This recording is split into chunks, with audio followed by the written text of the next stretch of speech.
All right, so this video we're going to be doing some cosmetics to the little Razor dirt bike here. The thing actually runs really well. The muffler sounds great. Now that it's quiet, I can ride around the neighborhood. I took it to my grandparents' place. My brother hit a big jump with it. I've jumped it a couple times too. He's laid the bike down. As you can see right here, it's pretty dang funny. And I hit a big jump with it and broke the exhaust. So the exhaust is gonna have to be fixed. But I'm gonna basically pull the exhaust, pull the motor, everything like that, go through, kind of clean everything up, paint it, make everything look nice so it don't rust out and everything. Maybe weld up some other supports in the frame and stuff. I put the plastics, the front plastics on, put it all back together, and basically make this thing look like a Kawasaki dirt bike.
All right, so everything's good now. The engine seems to be running great. What we're gonna be doing now is, well, I cleaned up the whole garage. Looks a lot better. Still gotta sort through all that.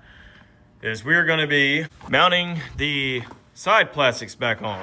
So if you hold it up there like that, it's supposed to go on there something like that. Got to cut out part of this. I figured something out, cut this out, and then try to mount it up and make it look good.